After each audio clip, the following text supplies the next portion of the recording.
Hello everyone, it's Sloth here, and today I introduce you to the BOROS Smasher deck. And actually everything Smasher from the stats. We didn't play a lot of games, but the ones we've played were so fun and so powerful and dominating that, man, I do enjoy this deck, and I didn't expect it to do so well. It's actually really good.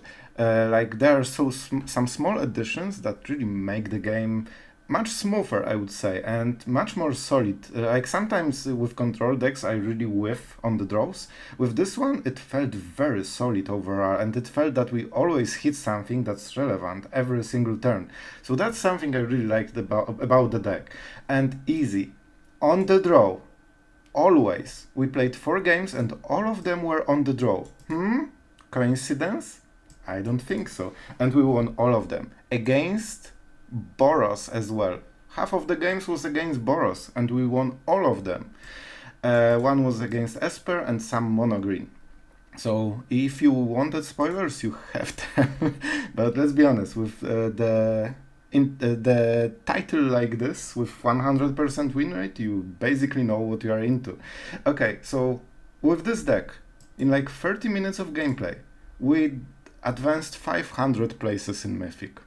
If that's not a statement, I don't know what it is. And especially that we actually hit BOROS, which is the dominant deck on the ladder.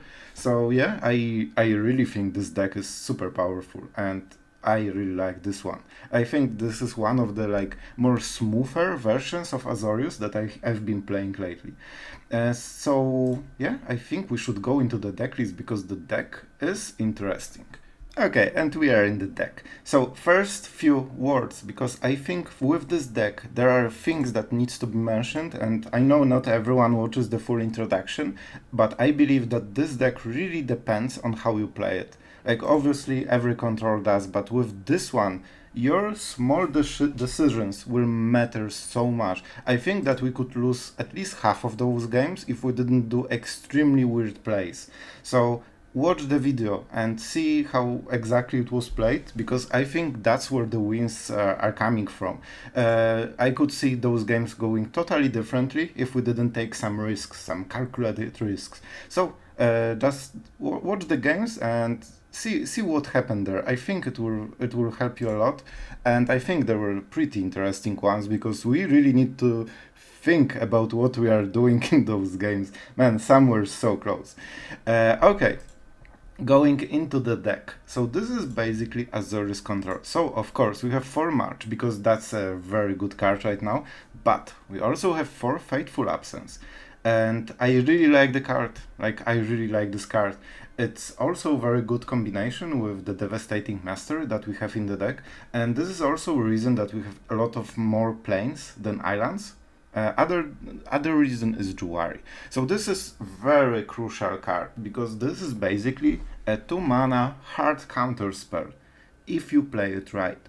So you need to actually think about enemy plays so hard, and the decision whether you use it as a land or as a counter spell, and when and how you pressure enemy into playing into Jwari because they are forced to do something.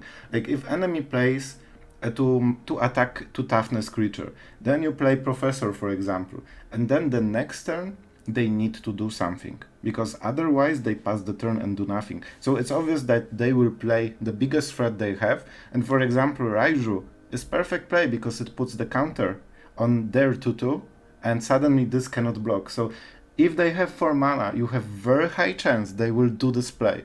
And you need to do things like this to bait enemy into playing into your answers. Test of Talents.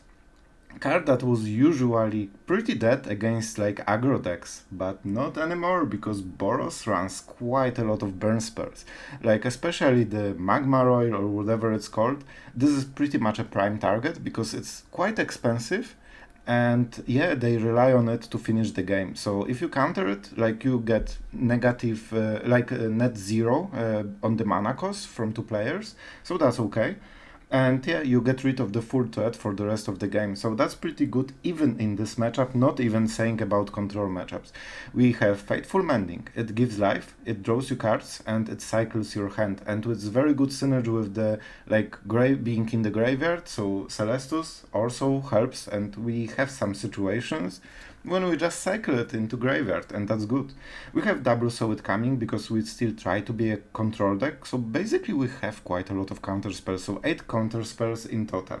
But the biggest part of the deck is having 4 Wandering Emperors. They are basically your main win condition. We have backup win condition as a whole and Elspeth, but this is basically how you create the reversal in the game, how you start to be aggressor and force enemy to defend and to answer your threats. And believe me, sometimes you will cast it main phase when you are sure enemy cannot answer it, because then if they kill even the Planewalker, they need to cut their turn in 2 parts at least to remove and play something, so their threat will be much smaller than normally, even if they answer it. And of course it's card negative for them.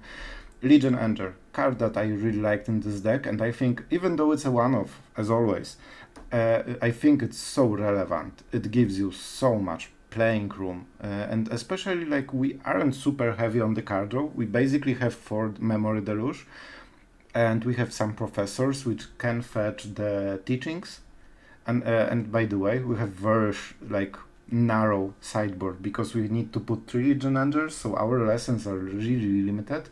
So we have basically 1 science, 1 removal for everything, 1 card draw, and 1 win condition. But that's why we run only 2 professors. But yeah, Legion Ender is so good in this deck. And other than this, what I really like is having 4 Doomskars, because they really help you against so many decks. Even the mono green, in case it rises in popularity, like it was suggested by Wizards, it's so freaking good when you can just sweep everything. And this card basically resets the board if you are in a bad position, and it does it so quickly that you don't get too much damage done from the enemy. So I really like playing Doomskars, especially on turn 2 and 3. It's just so good and helps to reverse the game so often. And Elspeth, Resplendent, you will see in one of the games how powerful this card is, especially that you can see it's 5 mana cost, and guess when it comes? Exactly turn after the Wandering Emperor. So this is actually a very good synergy. We don't really have much creatures. We have Professor, we have Hall. Of course we have Emeria, Call, and Warden, but probably if they are in the game, you already are winning. And Legion Ender, so not a lot of creatures. Usually you won't use Elspeth on the token from Emperor, because you cast it at the end step, you make a Samurai, then in your main phase you use Elspeth and give it lifelink. That's the big strategy, because then you have a 3/3 Vigilance lifelinker. So in the worst case it can heal you for 6 if it attacks and then blocks. So it's really good, and if it goes unanswered, because 3/3 is no joke, it trades very well with a lot of creatures, then you just keep growing it.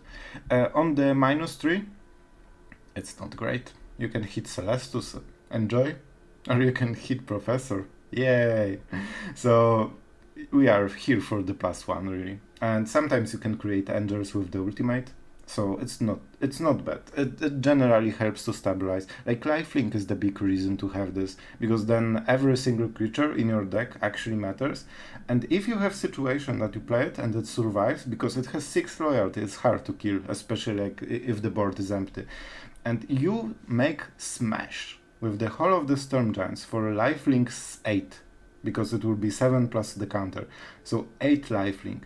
This will not only stabilize you completely, it will pressure enemy to trade 1 creature turn forever, because they cannot raise you anymore. They can just kill Elspeth, but the lifelink is permanent. So yeah, it's pretty crazy, and the turn 2 you can give it flying, so you can even make sure that you kill enemy as quickly as possible. So a lot of small things with this deck that actually do matter. But of course, you really need to play smart with this deck. It's hard, and sometimes, for example, for March, you will exile cards. Sometimes you should exile cards. Don't be greedy. if you see that you are losing on tempo, sometimes this one card is worth losing if this helps you kill the one big creature that enhances all the creatures, which is usually the case with those aggro decks. Okay, that was some speech.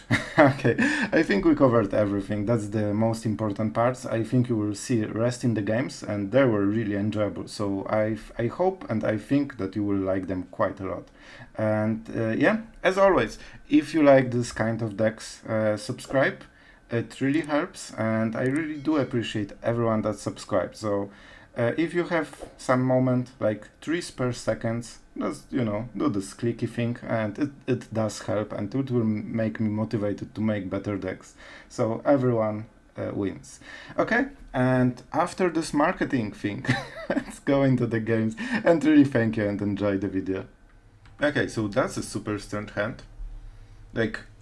We have some plays. We have Test of Talent or Fateful Absence, so whatever enemy starts with, we can counter it. I'm not happy about this one, but we are on the draw. So we have 3 chances to draw a land. And we need to go into 4. 4 is the magic number here.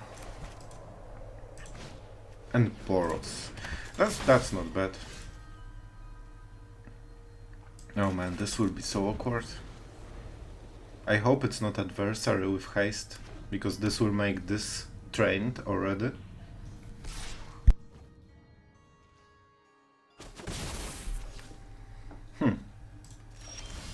You know what? So far so good. So this will be Cavalier. Oh man.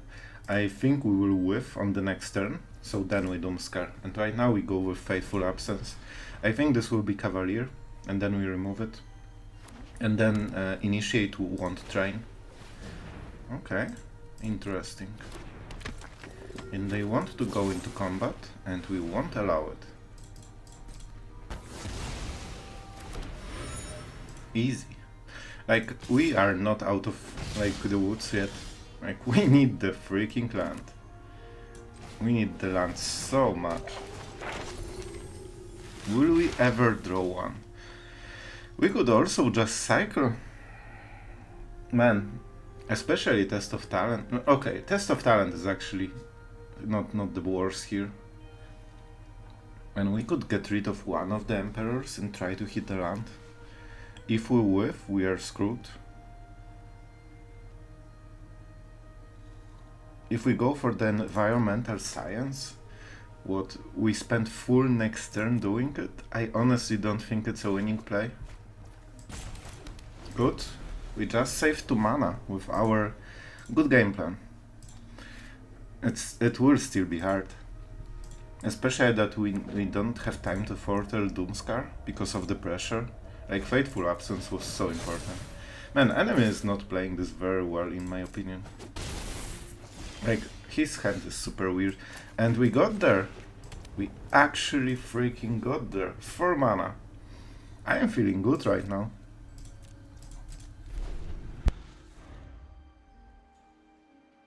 Okay, so Sunrise Cavalier. Now it doesn't train the initiate. So that's pretty good overall. I'm not exactly sure which one to remove, to be perfectly honest. We could also double block. You know what? That's actually good. I think he has the burn spell. So then if we -1, that's actually a bit of a blowout. If we -2, then we can just +1 this. That's actually not the worst. Man, I think we go like this. It is a hard decision, and we might get punished. If he was tapped out, I would definitely make a token, double block 1, and -2 the second one, and the board would be empty. That's my favorite play with the Emperor. We take 3 damage, but the enemy missed enemy, I don't think he has anything. Doesn't seem like it. If we make a token, then we block this attack at all. Then we have no Emperor, right?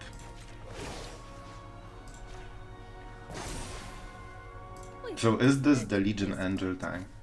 I honestly think it is. Let's put some more meat on the board. Man, I like Legion Angel so much lately. Like, this is a one card, a one-off, that creates so much gameplay. Right, Ornithopter? Will you bring me the cake? Of course you will. Aww. Okay, that's something we wanted to Test of Talent. Maybe I should just go with the bait of Test of Talent. Wow. Enemy is just going places. 11. Sure, bro. Okay. So, the play here.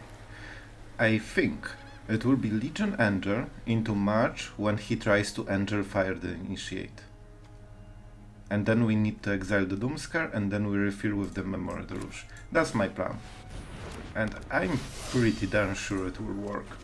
We will see, but I think it will. We could also exile the Legion Angel, but if we have better board, why would we? And I'm keeping Professor because it trades with the Den of the Bugbear. Easy. Easy freaking game, and I wouldn't be surprised if he scoops. They are so predictable, those BOROS players. Always going for the risky plays and hoping for the best.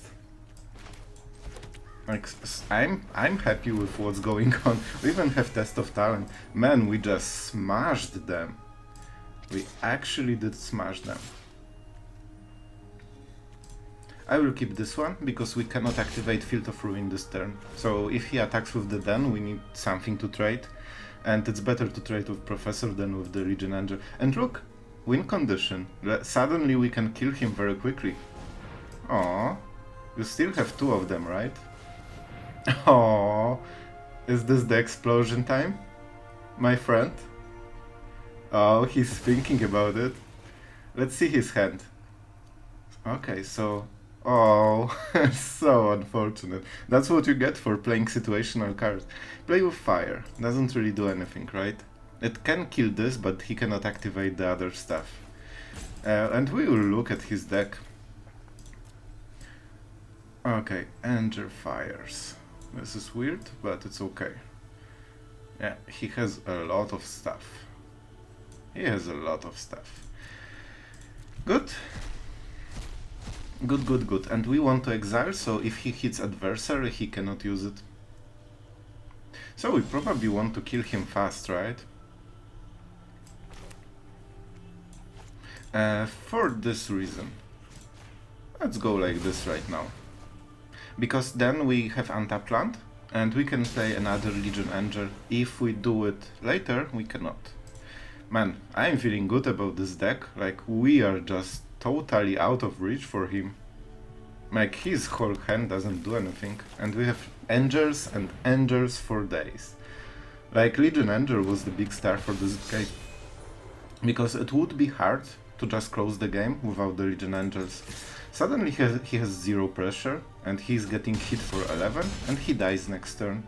So even with like perfect draw, we just kill him because he's at 8 and he cannot deal 11 from haste. Yep. So probably like best draws are Cavalier, Raiju, maybe Adversary. If they hit Adversary, they hit for like 5 altogether, we block and we kill him. So there's that. That is the game, and he will explode, I think, in this turn. Because he sees the writing on the wall. There's nothing he can do. And of course he got the perfect draw. Because even Raiju wouldn't deal so much. So this is actually an optimal damage. Like, bro, we see your hand. We see everything. Maybe he wants to scry and see how far he was. 1 to the top, sure. Man, good game. Indeed. But to be perfectly honest, I think he misplayed pretty hard. Generally with Initiate you really want to abuse this training mechanic, otherwise the card is just super bad. Okay, so we are on the draw. Interesting hand. Turn 1, turn 2, turn 3, and no double white for Doomskar. We can go Faithful Mending. Maybe that's better. Maybe we just go those lands. Faithful Mending or Jwari. We will see. I'm not super happy, but with Doomskar we have some plays. Oh, that's a good matchup for us. I think it is Hor into Plains, into Doomskar. Because if it's green, especially more... Oh, it's Simic. At least Simic. Okay, so that changes our play. If there's no pressure, I will keep up Jwari. And go with the Faithful Mending. Fight rigging. Oh, so that's the deck. Yeah, I think no. So that was your game plan for this game. Okay, so what do we do? Man, I'm so tempted to just go for the teachings with this. Sorry guys, I'm coughing like crazy as always. Okay, so what is the play? I don't think Doomskar is important. Like, it's important, but not as important. First of all, let's play the land, right?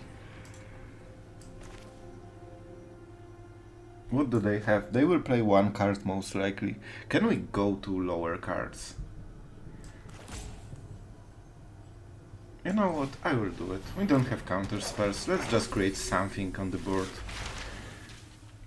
Reduce to memory wouldn't be the worst. Honestly, science is pretty good as well.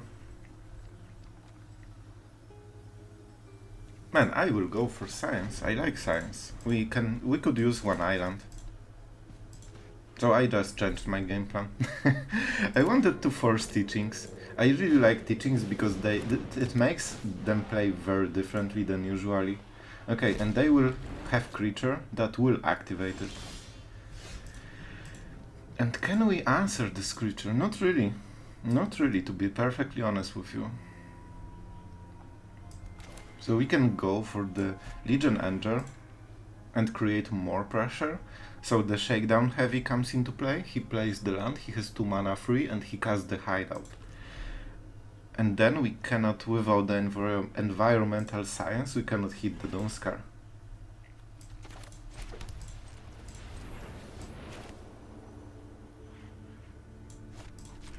I think we have to do it. It might be a Titan, it will make a shield on something, and that's super bad for us.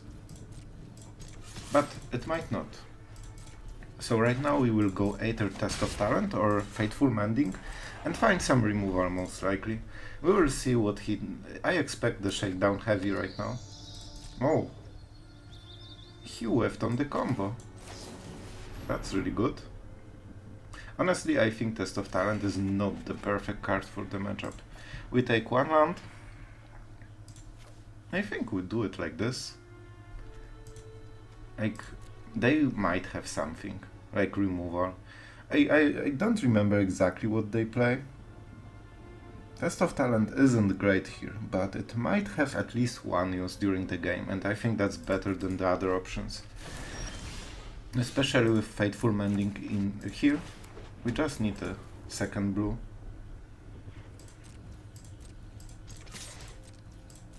Smark. I could pressure them with the Legion Angel, but I'm a control player, I will draw so many cards. Okay, so you won't activate your thingy. The best we could get is March, but we still cannot exile enough. So, okay, you got it. You will do the hideout thing, but that's why we foretold the Doomskar. Tarask. It has no haste, bro. Oh, it has haste, bro. So we are getting smorked for 10. Easy. But this 10 damage was basically his big game plan, right? Man, Tarask. Playable. What the time to be in. Okay, you got it. Interesting, so it can be in the board forever. Unless, you know, you actually do something with it. But Doomskar really answers both of them very nicely. Man, we need some kind of instant removal, like Fateful Absence. Oh, So It Coming is so freaking good. Honestly, this one as well. I do enjoy my lands, especially if they draw stuff. But we need untapped land. Oh man, we actually need untapped one. We need 3 mana for... yeah. Oh man, it's sad, but we have to do it. Okay. Okay, game. You had your fun. Okay, so we board clear and we make sure. Whoa. Is this the Fading Hope? What is this freaking thing? I think it might have been the Fading Hope, but he didn't want to bounce because then he needs to play them from hand, so they suck. Anyway, weird game, but we completely demolished the enemy here. Okay, Jwari Disruptions all day. Like, our mana curve is really good. We have Jwari on too, but then... Oh man, I will take it, but I'm not convinced. Like, we need to draw good cards. And of course. So this one will be white, right? You know what, we could start with this one and just go for the double Jwari play. This is ballsy, but it might be a good play. I'm not sure if it will. It might be a stupid play. But in case we draw one more lance, we can safely use Jwari as, you know, something to slow down the game, because we are on the play against BOROS with pretty crappy hand.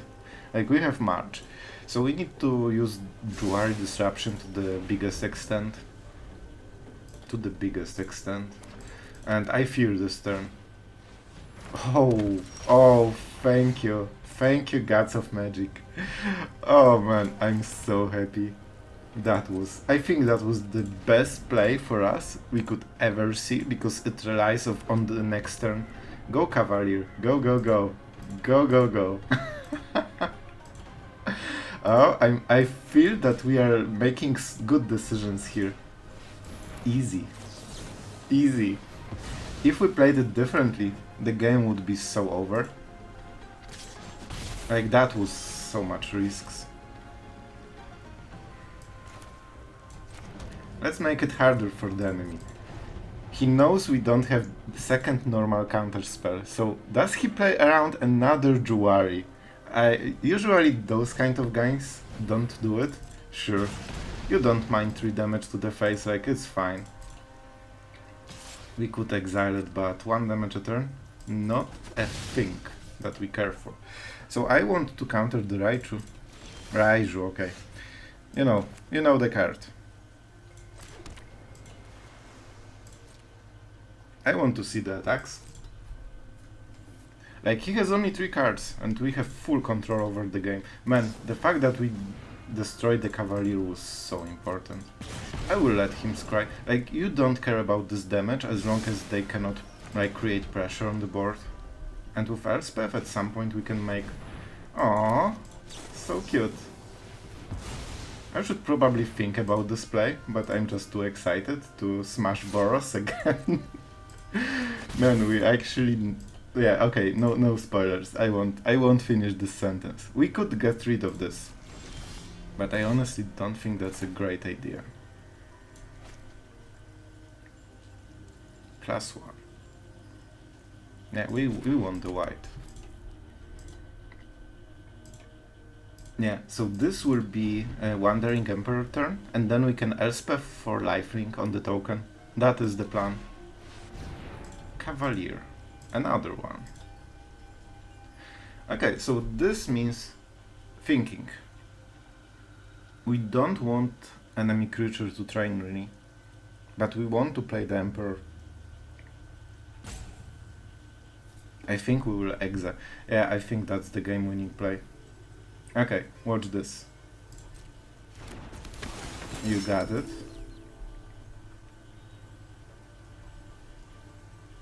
I won't do it now, because it's super obvious what we have then.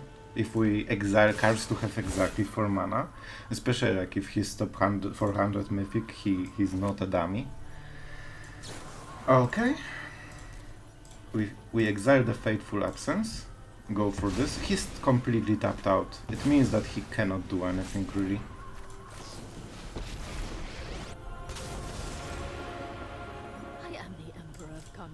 And you know what? I think we have to create the token, right? So we take 3, but then we get lifelinker with +1. So this is the correct play, because he's tapped out. Man, another game that I'm proud of myself. I think that was good, some good plays. We could leave it in the board, but honestly, against this kind of deck you really don't like doing this. And that, my friend, is a lifelink. We could also go for the first strike, but I think at 9 we really want the lifelink. We also have Gates of Istfell if we whiff on any value. It's like what? You only pay 5 mana and outside of tapping this land. Oh, that's a sweet 1 damage. But where's the value, my friend? He actually has something. It might be Valorous Stance. Not sure about the other card. Play with fire. Okay. Man, he is getting so desperate right now. I love it. I love it so much. 4/4. Vigilance, first strike. The little angel samurai that ascended. Like, he's doing direct burn when we can heal for a turn. And we have removal and we have card draw. So we will draw 2 cards and heal. Oh man, his last chance. But so okay, so put counter on target, not another. So it will go to 5/5. That was a good attempt. That was a good attempt, but he's out of options right now. He basically has nothing. And I think our samurai needs the flying. Now he's full angel mode, like he's superhero of samurais right now. Look at this guy going. 18. Easy. I want to draw cards because I don't have stuff to do. Yeah, good guy, my friend, good guy. Man, those double Jwari that we saved from the top was game-winning condition.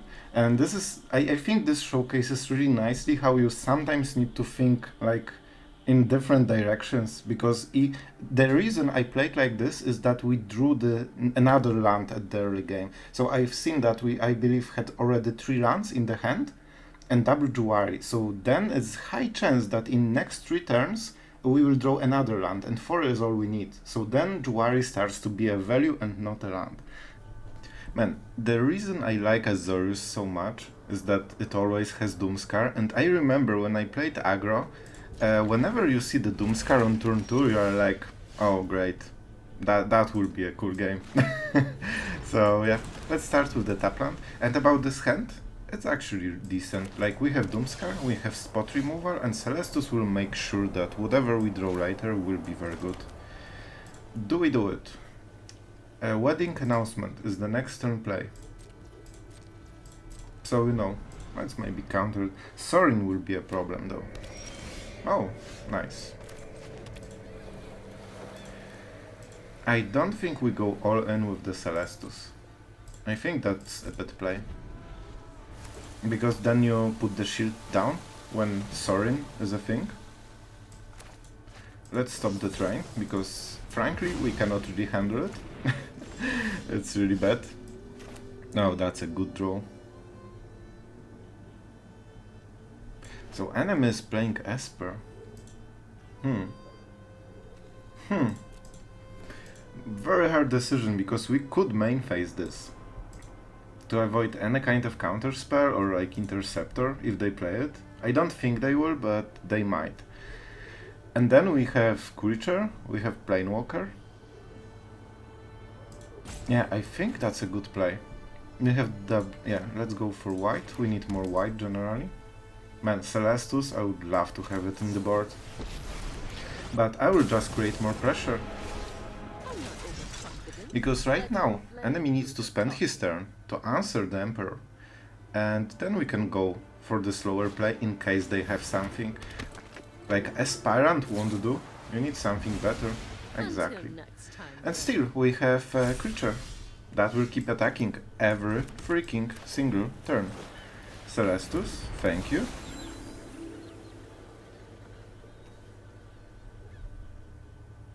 We need to be smart about this one. Do you wanna trade? Token for a card? He won't. So 3 damage. Easy. And I think we take 3. This doesn't care about its size. And I'm not doing any joke here. Raffine.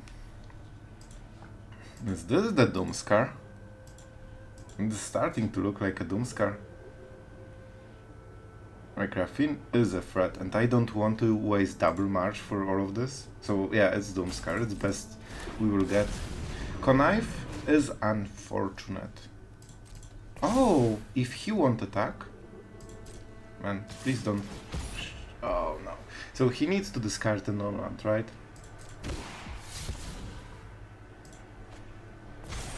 Tenacious underdog. Oh man.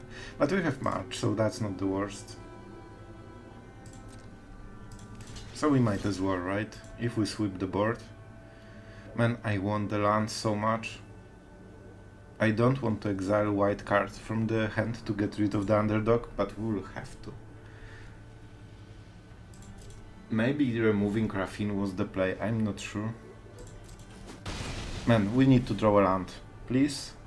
Please? Just a little bit of land. Thank you.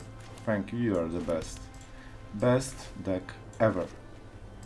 Because it makes Negate a thing. Unfortunately, we still have to exile if he attacks. Oh man, that's so rough. I hope he doesn't play the... Are you freaking kidding me? Okay, at least it's not the underdog that we need to counter in the same turn.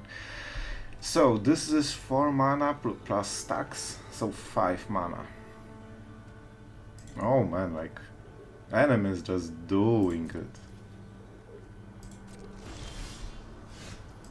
Is this good? I'm honestly not sure. So he will go with the Blitz.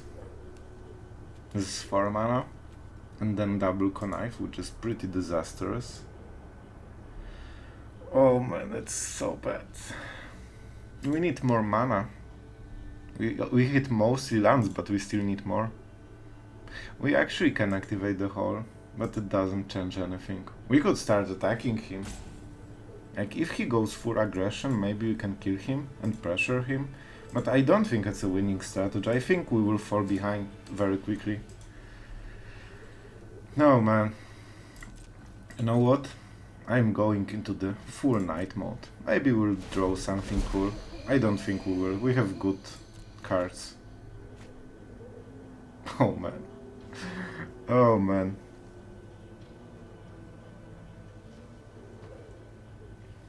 What are we going to do with this one?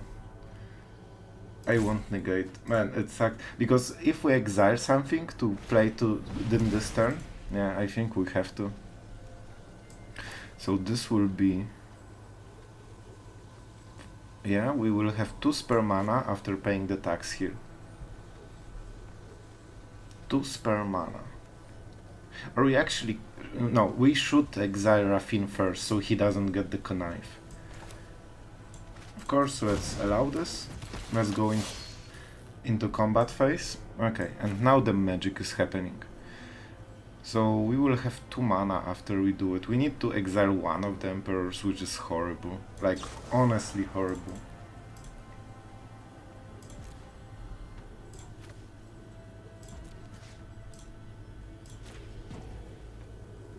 So we paid this. Yeah, and we exactly have the Emperor mana. Yeah, okay, I thought I miscounted and ruined the whole play. But I did not. Not yet, not yet.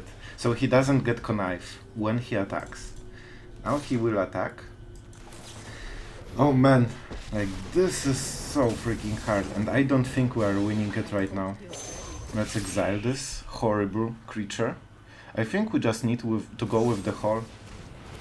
You know what? It's not the worst. Like, it sucks, don't get me wrong. But it's not the worst. Because we will pressure him. By the way, double spell, thank you. Good discard target, very good. You know what?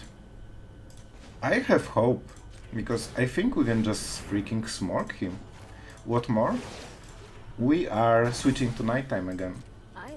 Smork. Do you still want to activate your underdogs, my friend?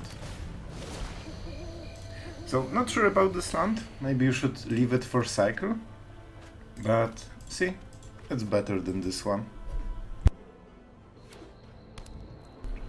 So, like, I think we are, like, on the back foot. But we are doing the place. Enemy is preparing. So, let's not do it. If enemy wants us to do it, we just won't. You know what? I like drawing cards, and we will switch into daytime again. Do we negate? Because then we draw more cards.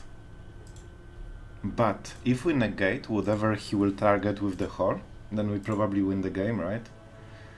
Man, it's so hard. How much do we want to draw those two cards? I will actually counter it. That was the idea behind the play, that if he uses the card, we can still use our card.